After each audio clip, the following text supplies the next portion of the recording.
Jadi kelompok kami dari kelompok 1 dengan saya sendiri Syakira Amalia Isyarah, Salma Hanifatun Nuha, Sapna Tiara Zahira, Pani Amrina Rosyada, Putri Fatona Roisa, dan Niran Prasopno. Oke, next.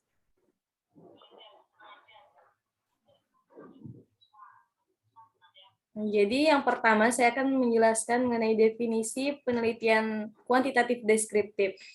Nah, sebelum masuk ke kuantitatif deskriptif, di sini sudah kami tandai deskriptif. Apa itu deskriptif? Jadi deskriptif itu menurut KBBI, Kamus Besar Bahasa Indonesia, berarti bersifat deskriptif atau bersifat menggambarkan apa adanya atau menjelaskan apa adanya. Terus menurut Sugiono, penelitian deskriptif adalah penelitian yang dilakukan untuk mengetahui nilai variabel mandiri, baik satu variabel atau lebih atau independen tanpa membuat perbandingan atau menghubungkan dengan variabel yang lain. Jadi untuk penelitian deskriptif ini lebih kepada satu variabel mandiri.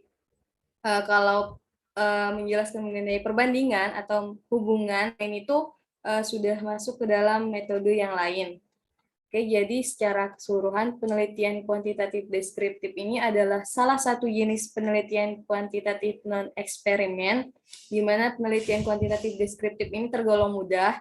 Jadi penelitian ini menggambarkan data kuantitatif yang diperoleh menyangkut keadaan subjek atau fenomena dari sebuah populasinya.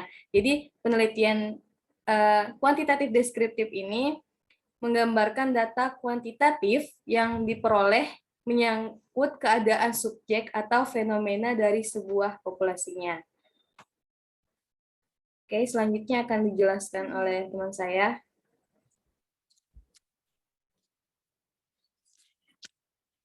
Selanjutnya, ciri-ciri yang pertama cenderung menggunakan satu variabel dalam operasionan, ya. Yang kedua, tidak menutup kemungkinan menggunakan dua variabel atau lebih, tetapi tidak untuk dihubungkan, dibandingkan, atau dicari sebab akibat.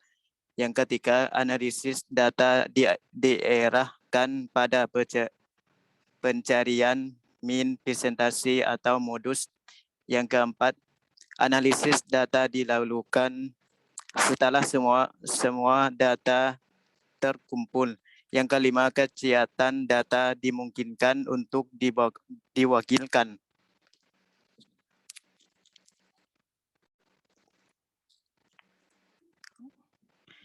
Selanjutnya, tujuan penelitian deskriptif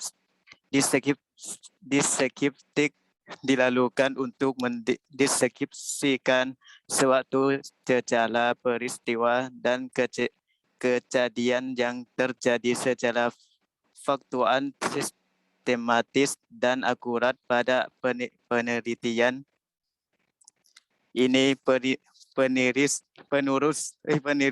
berusaha mendeskripsikan peristiwa yang menjadi pusat penelitian tanpa memberikan perlakuan khusus terhadap peristiwa tersebut.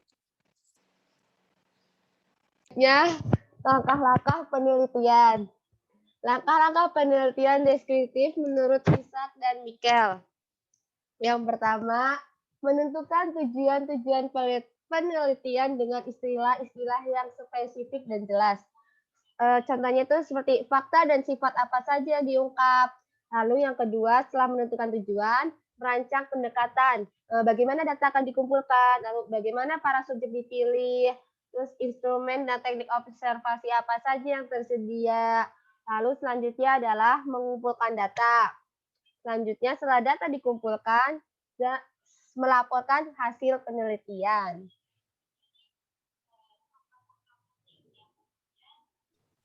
Baik, selanjutnya kami memiliki contoh jurnal penelitian deskriptif kuantitatif. Berdasarkan judul yang kami dapat, adalah efektivitas pembelajaran daring menggunakan media online selama pandemi COVID-19 pada mata pelajaran matematika. Nah, di sini menjelaskan peningkatan prestasi belajar peserta didik melalui penggunaan media KIT IPA di SMP Negeri 10 Probolinggo. Nah, persepsi mahasiswa terhadap pembelajaran daring pada pandemi COVID-19.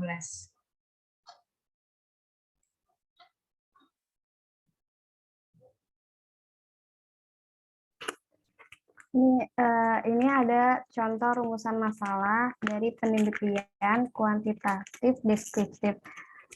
Tadi ini rumusan masalah pada jurnal yang pertama. Yang pertama, rumusan masalahnya itu bagaimana pembelajaran daring dilakukan selama pandemi COVID-19 dengan menggunakan media online. Yang kedua, apakah efektif pembelajaran daring dengan menggunakan media online pada pembelajaran matematika? Lalu yang ketiga, metode pembelajaran apa yang paling disukai peserta didik saat daring? Nah, ada contoh rumusan masalah lain dari penelitian kuantitatif deskriptif yang lain. Kayak seberapa tinggi efektivitas kebijakan mobil berpenumpang 3 di Jakarta, dan bagaimana mode pembelajaran bahasa Arab di Pondok Pesantren Al-Hidayah.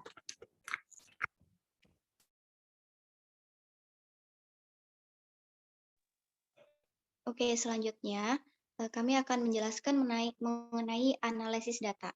Jadi kami akan mencontohkan analisis data yang digunakan dalam jurnal penelitian kuantitatif deskriptif dengan judul Efektivitas Pembelajaran Daring Menggunakan Media Online Selama Pandemi COVID-19 pada Mata Pelajaran Matematika. Ya, jadi dalam judul jurnal tersebut, analisis data yang digunakan adalah menggunakan statistik deskriptif. Jadi statistik deskriptif ini adalah metode yang berkaitan dengan pengumpulan atau penyajian data sehingga dapat memberikan informasi yang berguna. Selanjutnya, untuk instrumennya, pengumpulan data menggunakan kuesioner pembelajaran daring. Selanjutnya, untuk populasi penelitian yakni seluruh peserta didik SMA Negeri 1 Wajo yang diajar mata pelajaran matematika menggunakan metode daring. Selanjutnya untuk sampel yang diambil adalah sebanyak 30 peserta dari kelas 11 MIPA 1 SMA Negeri 1 Wajo yang dipilih menggunakan teknik simple random sampling dengan mempertimbangkan homogenitas populasi. Jadi yang disebut teknik simple random sampling ini adalah pengambilan anggota sampel dari populasi yang dilakukan secara acak atau random tanpa mempertimbangkan strata yang ada dalam populasi itu. Ya, jadi sampel yang diambil adalah semua peserta didik kelas 11 MIPA 1 dari populasi peserta didik SMA Negeri 1 Wajo. Jadi dengan mempertimbangkan homogenitas populasi, sampel yang diambil hanya dari kelas 11 MIPA 1 SMA Negeri 1 Wajo. Karena apabila sampel mempertimbangkan homogenitas populasi, harus mempertimbangkan juga semua data yang sama, dan kelas SMA Negeri 1 kelas 11 MIPA 1 ini adalah salah satu contoh dari populasi yang sama dan dari data yang sama. Oke, selanjutnya untuk instrumen pengumpulan datanya yaitu dari kuesioner yang berisi jenis pertanyaan tertutup, semi tertutup, dan terbuka. Jadi saya jelaskan sedikit apa itu pertanyaan tertutup. Jadi pertanyaan tertutup ini adalah nanti dalam kuesioner itu responden tidak diberi kesempatan untuk menjawab, namun responden akan menjawab pertanyaan yang ada di kuesioner itu dengan jawaban yang sudah disediakan oleh peneliti. Sedangkan untuk pertanyaan semi tertutup, responden bisa memilih antara menjawab dengan keinginannya sendiri atau menjawab dengan jawaban yang telah ditentukan oleh peneliti. Sedangkan pertanyaan terbuka, yaitu responden boleh menuliskan apa atau jawaban yang akan dia inginkan. Oke, selanjutnya untuk analisis data menggunakan statistik deskriptif dengan bantuan komputerisasi. Oke, itu penjelasan dari analisis data. Selanjutnya,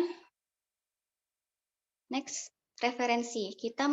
Kelompok kita memiliki 5 referensi, yang 3 dari jurnal dan yang kedua itu kita lihat dari beberapa web. Oke, mungkin cukup sekian presentasi dari kelompok 1. Apabila ada kesalahan dalam pengucapan kata, kami mohon maaf. Terima kasih atas perhatiannya. Wassalamualaikum warahmatullahi wabarakatuh.